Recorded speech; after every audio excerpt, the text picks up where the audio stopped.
იგებთან თანამშრომლობის დაწყება, რომ ორივე მხარის ინტერესებიდან გამომდინარე, ქართული მცენარეული პროდუქტი მთლიანად დაბრუნდეს რუსულ ბაზარზე.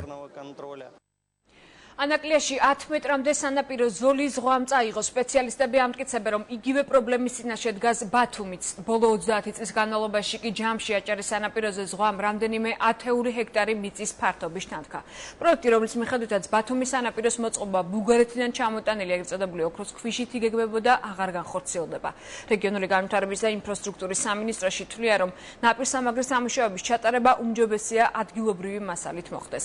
რა პრობლემის წინაშე დგას მოსახლეობა და როდის დაიწყება სამუშაოები, ნახეთ ჩვენ სიუჟეტში. ძლიერი ღელვის დროს ზღვის ტალღები ჩაქვში კარტოზიების სახლამდე აღწევს. ოჯახს კარგად ახსოვს, რომ ეზოს მიმდებარე ტერიტორიაზე ციტრუსის ბაღები და ყანები იყო. მათი თქმით, ბოლო 30 წლის მანძილზე აჭარის სანაპიროზე ზღვამ ჯამში რამდენიმე ათეული ჰექტარი მიწის ფართობი მიიტაცა. აი ახლა სადაც სანაპიროა და სადაც ზღვა არის, საკმაოდ შორ მანძილზე იყო ყანები. მაგრამ მერე ჭოროხიდან, როდესაც დაიწყეს ქვიშის ამოღება, ქვაღორღის ამოღება, აი იმ დროიდან ზღვამ დაიწყო ნელ-ნელა წინ წამოწევა. შტორმის დროს სანაპიროს მოსახლეობა სერიოზული პრობლემის წინაშე დგება. ძლიერი ღელვისას მათ სახლებს ერთადერთი ჯებირი იცავს, რომელსაც ზღვამ ძირი უკვე გამოუთხარა. ალაყაფის კარის, ესე იგი ჭიშკარის მოგლიჯას ზღვამ და იქით ამეზობელს საერთოდ შეუვარდა სახლში. თუ არ გაკეთდა, ბუნებრივია წალეკავს ყველაფერს. ჩაქვის ქობულეთისა და ადლიის სანაპირო ზოლზე გამაგრებითი სამუშაოები ცოტა ხნის წინ დაიწყო.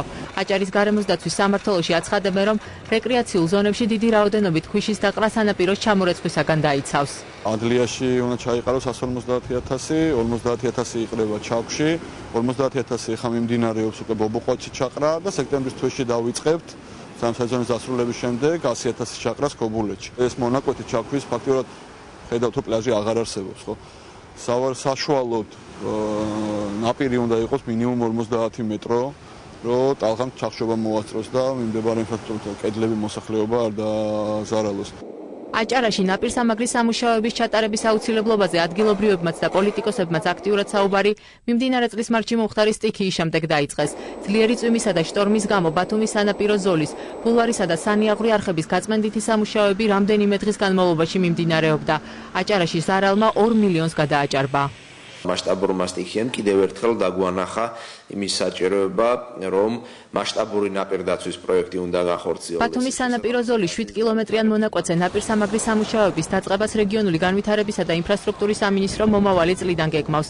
ამ დროისათვის პროექტის ტექნიკური დეტალები ზუსტდება, რის შემდეგაც სამშენებლო სამუშაოებზე ტენდერი გამოცხადდება. მუნიციპალური განვითარების ფონდის სპეციალისტებმა ძველი პროექტი, რომელიც სანაპირო ზოლის ეგრეთ წოდებული ოქროს ქვიშებით მოწყობას ითვალისწინებდა, დაიწუნეს და ადგილობრივი მასალის გამოყენება გადაწყვიტეს. ამ გზით მათი გაანგარიშებით 30 მილიონი ლარი დაიზოგება. ოქროს ქვიშების ერთის მხრივ შესყიდვა ჩამოტანა ძალიან ძვირი სიამოვნება, მეორე მხრივ ის ყოველწლიურად ირეცხება ზღვის მხრიდან და ყოველწლიურად დამატებით 2 მილიონი ლარის მინიმუმ ოქროს ქვიშის დამატება იქნებოდა საჭირო. გათვალისწინებულია პარალელურად ნაპირის მოწყობის სამუშაოები ქვიშით და ღორღის მასალით. ძალიან მნიშვნელოვანია ბათუმში ამ პროექტის განხორციელება, ისევე როგორც ანაკლიაში ჩვენ გვაქვს მონაცემები, რომ ბოლო 10 წლის განმავლობაში არის სანაპირო ზოლზე ადგილები, სადაც თითქმის 10 მეტრამდე არის ზღვის მიერ გარეცხილი. ბათუმისაგან განსხვავებით ანაკლიაში უკვე დაწყებულია ნაპირდამცავი ნაგებობების მშენებლობა. პროექტის მიხედვით სანაპიროს 2 კილომეტრიანი მონაკვეთიც უნდა აღადგინონ. სამშენებლო სამუშაოები, რომელზეც 15 მილიონი ლარის დახარჯვა იგეგმება, 9 თვის განმავლობაში უნდა დასრულდეს.